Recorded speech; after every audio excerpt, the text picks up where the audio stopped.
Madison woke up early Friday morning with a pleasant sense of anticipation. In 1 week, her firm was hosting a holiday gala, an autumn event that management organized on a grand scale. Last year, guests danced until morning, and photos circulated through work chats for a month afterward. I looked at Tyler, snoring peacefully beside me, the man I have supported financially for 7 years, while he chased his tech startup dreams. I needed a dress that screamed success for this year's event. Today, I was heading to the Magnificent Mile. Before we begin, please drop a comment and let me know where you are listening from and what time it is for you right now. I would love to know who is part of our community. The glass doors of Boutique Meridian hissed shut behind me, sealing out the noise of the Magnificent Mile. The air inside was cool, smelling of jasmine and crisp silk. It was a space designed to make you feel like you belonged to a different social class, just by walking through the door. Elena Harris stood behind the counter, her hair pinned back in a style so tight it looked painful. She gave me a practiced, measuring look, calculating my net worth before I even said hello. I told her I needed something for a company gala, something that said partner without screaming for attention. Elena led me to the back, where the evening wear hung like colorful ghosts. I selected an emerald green dress and a silver gray asymmetrical piece that caught the light like polished steel. I retreated into a fitting room, lined with heavy velvet curtains. They were thick enough to hide my body, but the walls were thin enough to betray every secret. From the booth next to mine, a woman's voice bubbled over with performative joy. Her name was Ashley. I recognized the name from the society pages. She was a Brennan. Her father, Richard, owned half the skyline I spend my days designing. She was gushing to Elena about her wedding on November 18th, an event I could calculate with an architect's eye for luxury costs, as at least a $1,500,000 affair. 800 guests. A custom gown that cost more than most annual salaries. She talked about a bungalow in the Maldives, 2 weeks of paradise with her perfect fiancé. I pulled the silver gray dress over my head. I tried to focus on the fit, but then I heard it. A man's voice. A voice I had heard every morning for the last 7 years. A voice that had whispered, "I love you" to me just 4 hours ago, while I was making Jackson's school lunch. "My fiancé is here!" Ashley shrieked, her delight echoing off the marble floors. I stepped out of my booth, the silver fabric flowing around my legs. I intended to walk toward the mirror, but my feet stopped. I was exactly 3 meters away. Tyler Mitchell was kneeling on a velvet pouf. He was holding a pair of white satin heels, like religious relics. He was dressed in a bespoke suit likely bought with the business expenses I had been funding. He looked up at Ashley with eyes full of tenderness. It was a masterpiece of acting. He slid the shoe onto her foot with the grace of a prince, then leaned in to kiss her cheek. He told her she was magnificent. He told her that on November 18th, he would be the luckiest man alive. I did not scream. I did not cry. I simply stood there, my mind turning into a cold, analytical spreadsheet. Last night, I had transferred $50,000 into his startup account to cover a supposed payroll emergency. Today, looking at the shopping bags, I realized I had just paid for his new life. This wasn't a heartbreak. It was a hostile takeover. I walked out of Boutique Meridian like I was leaving a business meeting that had just been adjourned. I did not let the silver dress rustle, and I did not look back to see him laughing with the woman who thought she was marrying a tech visionary. My mind was no longer a place for memories, it had become a ledger, and Tyler Mitchell was a massive liability that needed to be written off immediately. My hands were steady on the steering wheel as I sat in my car. No tears. Tears are for people with no leverage, and I was holding all the cards. I pulled up my banking app and looked at the primary account I had funded for 7 years. It was labeled Startup Investment, but looking at those shoes in the boutique, I realized the only thing I had been investing in was a fraud. The balance sat at $450,000. To Tyler, it was a war chest for his future dynasty with Ashley. To me, it was now evidence of a calculated theft of my life's work. I did not call him to scream or ask for an explanation. I dialed the bank's high net worth fraud department instead. When the representative answered, my voice was clinical and precise. I reported suspicious activity on the startup account and informed them that, as the sole funding source and primary account holder, I was freezing all outgoing transfers and deactivating all linked cards, effective immediately. $450,000 vanished from his reach in under 3 minutes. Next, I contacted the security office of my building. The penthouse was a fortress of glass and steel that I had purchased 3 years before Tyler ever walked into my life. I handed the head of security the emergency restraining order my lawyer had just fast-tracked through the court. I told him that, due to the forensic evidence of financial fraud, Mr. Mitchell was legally barred from the premises, and his digital keycard access needed to be revoked immediately. By the time I pulled out of the parking garage, Tyler was a man without a home or a bank account. He did not know it yet, but the long-term subscription to his luxury life had just expired. He had spent 7 years convincing me that a marriage certificate was just an outdated piece of paper that did not define our love. He was right. But what he forgot was that, without that piece of paper, he had zero legal claim to the empire I had built around him. My compassion had been a luxury he had overdrafted for years. And today, I was closing the line of credit. I did not feel sadness or a breakdown approaching. I felt the cold, hard satisfaction of a project being brought back within budget. As I drove toward the preschool to pick up Jackson, I made a mental list of Tyler's things. I would have packed and waiting in the lobby by 5 in the evening. This wasn't a heartbreak. It was a hostile takeover of my own life. Tyler had tried to use my architecture to build a house for another woman, and I was simply reclaiming my materials. This wasn't revenge. It was accounting. I picked up Jackson from preschool, watching him run toward me with those dark curls bouncing the same dark curls he inherited from a man who had already erased us from his future. As I buckled him into his car seat, the silence in the car felt heavy with the weight of 7 years. 7 years of being the invisible architect. Behind Tyler Mitchell's every success, I was the one who drafted his business proposals, the one who edited his pitches, and the one who balanced his books while he played the role of the visionary tech entrepreneur. When I'd mention marriage, he would pull me close and whisper that a piece of paper was for people who wanted to bind each other with laws, but that we were free spirits, built on love. Back then, it sounded like poetry. Now, it tasted like a contract written in disappearing ink. I realized he hadn't been protecting our freedom. He'd been protecting his exit strategy. People often wonder why an intelligent, successful woman would remain in a situation like this for so long. They see the lack of commitment as a red flag, but when you're inside the house, you don't see the bars on the windows. This was my life. I was caught in the invisible chains of a survivor. It wasn't weakness that kept me there.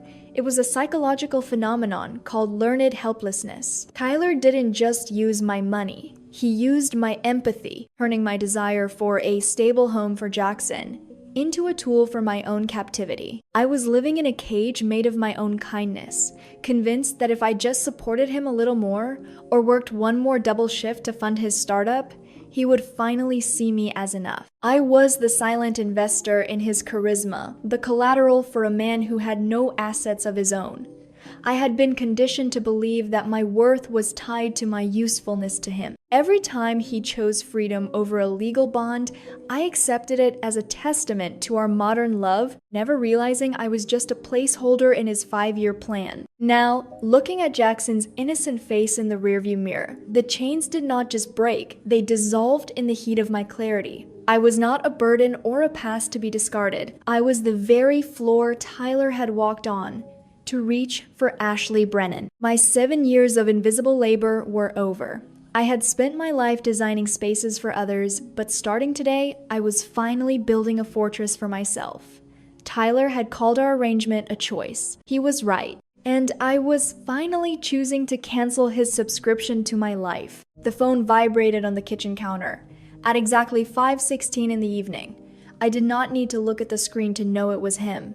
Tyler was predictable in his panic. I picked it up, watching the digital silhouette of his face, the same face I had kissed every morning for 7 years, and I felt absolutely nothing.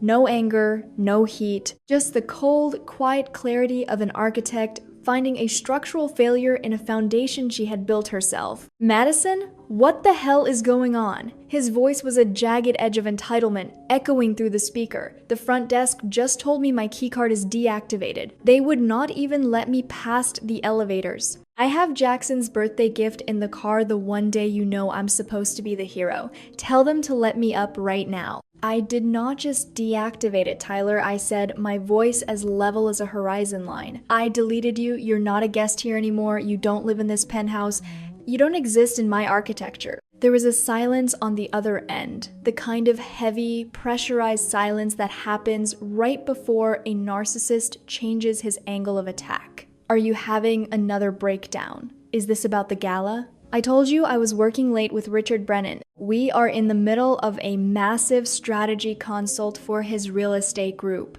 If I miss this meeting because you're playing games, you are ruining our future. I leaned against the marble island, the island I paid for, in the home I own. A strategy consult, Tyler. Is that what we're calling it now? Because when I stood 3 meters away from you at Boutique Meridian, it looked a lot like you were consulting on the fit of a satin wedding shoe. It looked like you were kneeling at Ashley Brennan's feet and promising to be the luckiest man on earth on November 18th. The silence returned, but this time, it was suffocating. I could almost hear the gears grinding in his head as he tried to rewrite reality in real time. You were stalking me? He spat the word like it was a crime. Madison, you're unstable. You're seeing things that aren't there. I was with the family for business. Richard is old school. He wants to know who he's partnering with. I have to play the part. I'm doing this for us. For Jackson. You're right about one thing, Tyler, I replied, my tone clinical. You were playing a part. But the theater is closed. I've already contacted the bank. The startup account is frozen. The $450,000 I put in there for your so-called payroll is staying where it belongs with the person who actually earned it. You cannot do that, he screamed, the mask of the professional entrepreneur finally cracking. That's my company. That's an illegal lockout. I'll call my lawyer. I have rights to this property. I've lived here for 6 years. Call whoever you want, I said. A small, cold smile touching my lips as I watched him on the lobby's security feed. But remember what you told me for 7 years? A piece of paper is not important. You wanted to be a free spirit, remember? Well, you're free now. Free from this house, free from my bank account, and free from the family you never bothered to legally join. You have no deed, no marriage certificate, and now you have no audience. Enjoy the shoes, Tyler.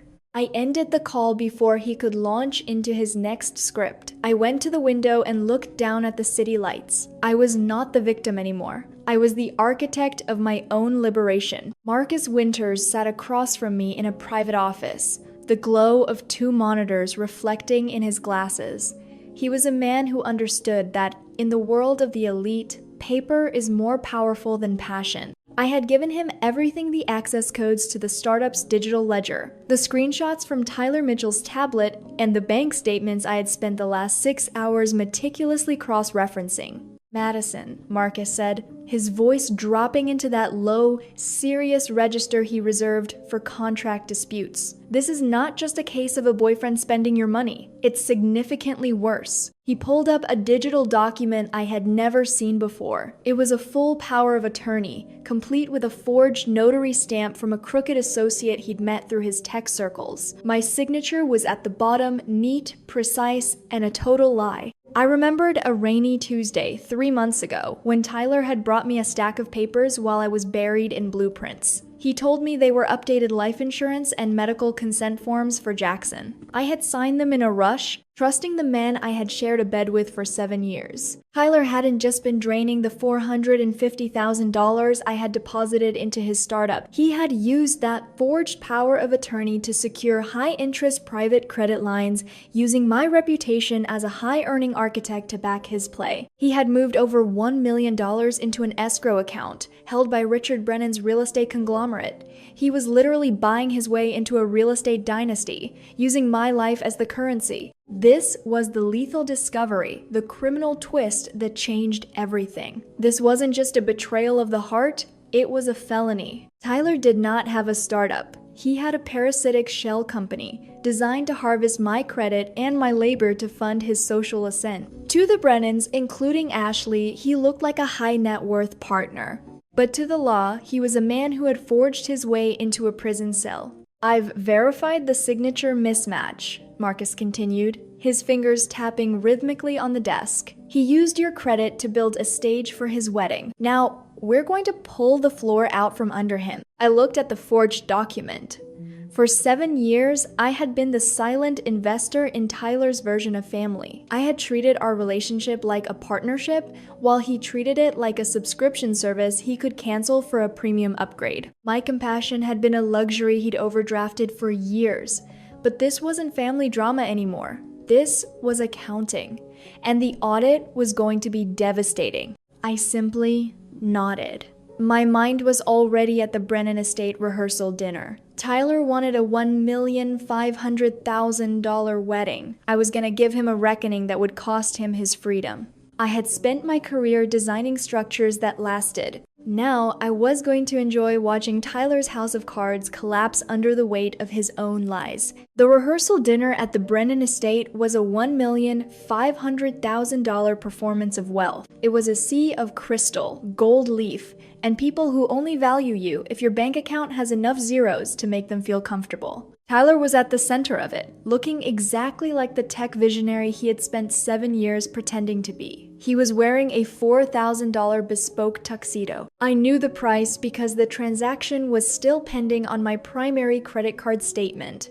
He was holding a glass of vintage champagne and laughing at a joke made by Richard Brennan. I did not need an invitation to crash this party. I was the lead architect for Richard's latest downtown development project, a $40 million contract. I was the person designing the legacy he cared about, more than his own daughter's happiness. When I walked through the double oak doors, the security guards did not check a guest list. They held the doors open and thanked me for the work I was doing for the firm. I walked straight toward the garden terrace. I saw Ashley first, glowing in a dress that cost more than Jackson's entire private school education. Then I saw Tyler. When our eyes met, I watched the blood drain from his face in real time. His skin turned a shade of gray that matched the gravel under his feet. He tried to steer Ashley toward the bar, but I was already at the podium, where a massive LED screen had been set up for the surprise wedding montage.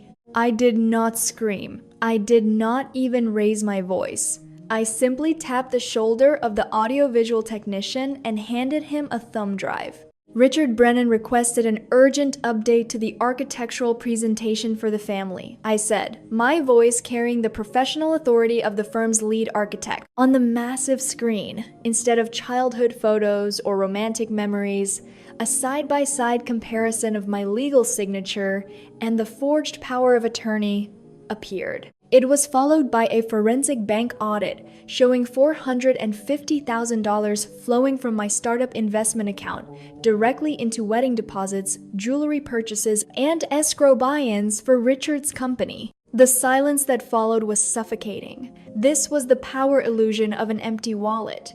To this elite crowd, Tyler's value was nothing more than a rented mask. People like Tyler believe that if they can just stand in a room with the powerful, they become one of them. They think status can be stolen or borrowed, but status without substance is just a lease that can be canceled in a heartbeat. When a narcissist loses their source of funding and their high-value audience simultaneously, they do not just lose money, they suffer a total social death. Tyler's rented authority evaporated the second that audit hit the screen. Richard Brennan stepped forward, his eyes like shards of broken glass. He looked at the documents, then at the man who had been trying to forge his way into the family dynasty. Tyler did not offer a defense. He did not even have the dignity to lie anymore. He fell to his knees in his expensive tuxedo and begged Richard not to believe me. He called me a jealous, unstable woman who was trying to ruin his life's work. But Richard Brennan is a man who values legacy above all else, and he knew a structural failure when he saw one. He did not even look at Tyler. He turned to me and thanked me for the professional due diligence. Then he looked at his security team and pointed to the man on the floor. "Get this parasite off my property," Richard commanded. "Call the police to have him processed, and tell my legal team to contact the district attorney's office." I want a felony charge on his desk by morning.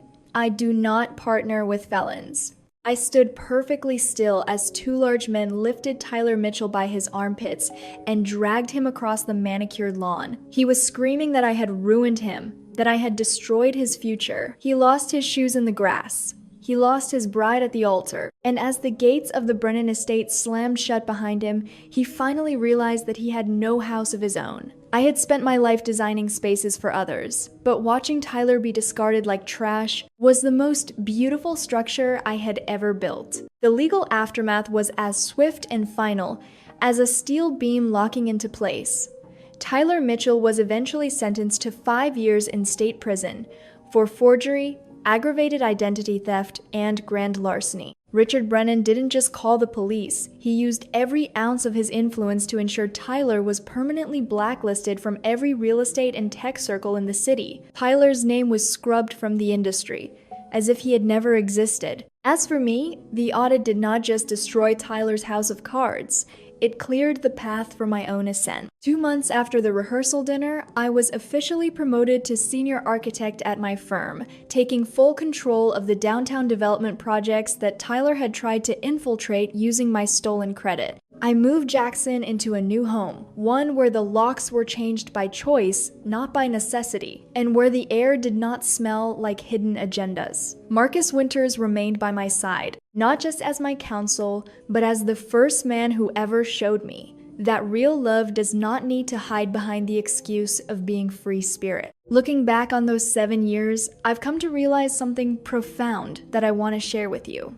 This wasn't just about a wedding or a bank account. It was about the realization that sometimes the best revenge isn't destruction, it's becoming everything they said you couldn't be without them. If you find yourself in a similar situation, living in a common law arrangement, or a sensible partnership where you're told a piece of paper is not important, listen closely.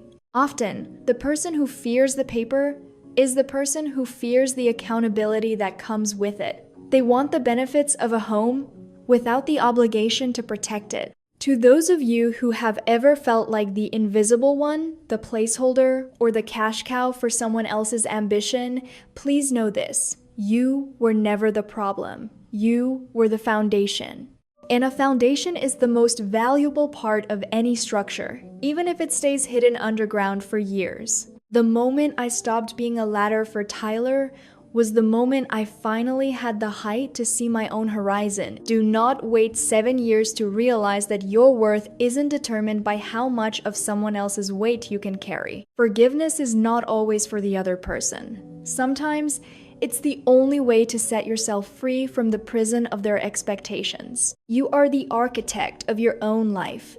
Stop building on someone else's unwritten promises and start drawing your own blueprints. Because when you finally stand in a structure built on your own merit, your own honesty, and your own strength, no one, not even a master manipulator, can ever take the roof from over your head. If this story gave you the strength to see your own worth, please share it. Someone out there is currently building a house on a foundation of lies and needs to hear this. Follow for more stories of justice, reckoning, and the courage to start over.